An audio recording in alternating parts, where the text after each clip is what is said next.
graduation, when you sit and the person just says it's because of you, or this is what has happened, it just gives you, it brings it home. I don't know how to explain it to you. As I said, it's not one incident.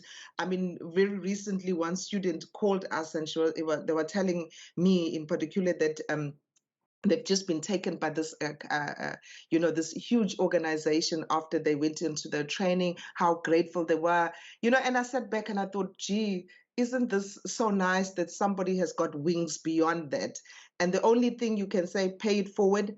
How? Just help one other person. That's all.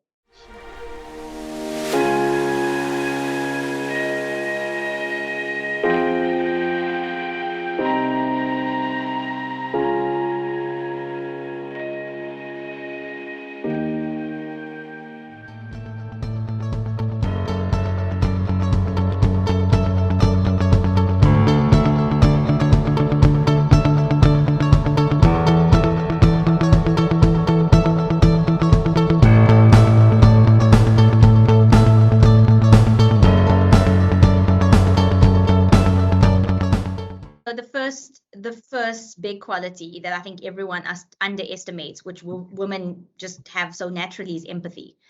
And I think that any environment, male dominated or not, needs more empathetic leaders. And I think COVID has certainly put the spotlight on that, where if you lead with empathy, you naturally get the buy-in of your people. And we've started to learn, I mean, as everyone's starting to focus more on profit and on people and planet in addition to profit, empathetic leaders for me tend to be those that have the stronger following and get alignment and buy-in from their people to walk on their journey side by side a lot quicker. So that's the first thing. The second thing is agility. I think that because of the many roles that we play as women, and, it comes so naturally because we just always at the point in time juggling so many different things. And I think agility is certainly one of those things that any company needs to appreciate at the time like this.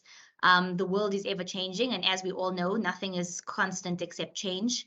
And agility is one of those things that could certainly lead or create a successful business, or break a business if you don't have it or you don't make decisions quick enough. So definitely, for me, those are two strong qualities that stand out.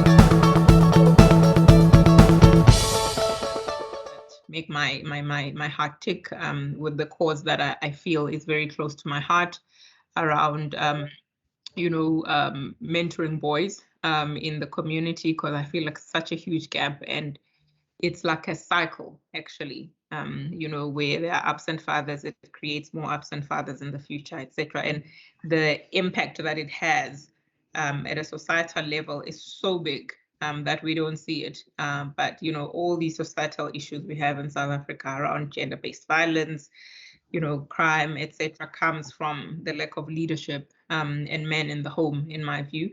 And actually, for me, that work, actually, I almost see it as the work that almost supports, the advancement of women even in South Africa, because we interact with men every day.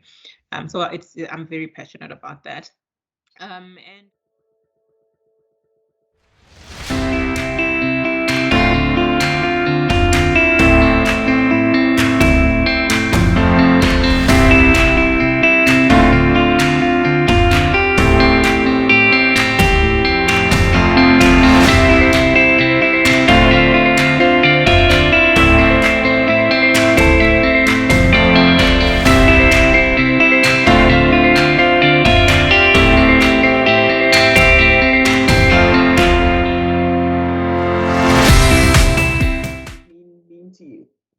Wow, just the fact that I'm nominated is so humbling. I must say that right off the bat. So it was very unexpected, and the fact that somebody took the time to actually nominate me, to say you're a positive role model. Well, that's just wonderful.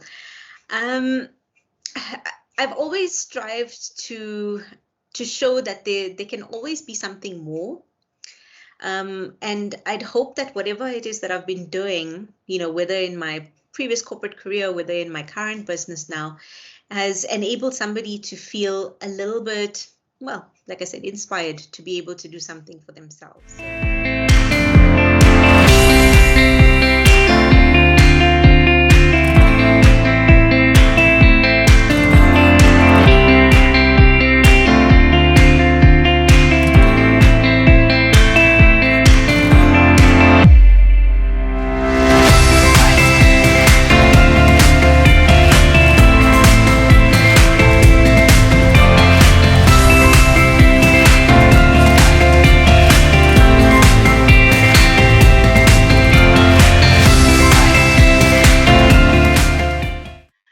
I always have this, I've got this habit of looking at people's eyes, and when there's fire in those eyes, you just know that there's intelligence and a passion and a higher calling other than their current reality.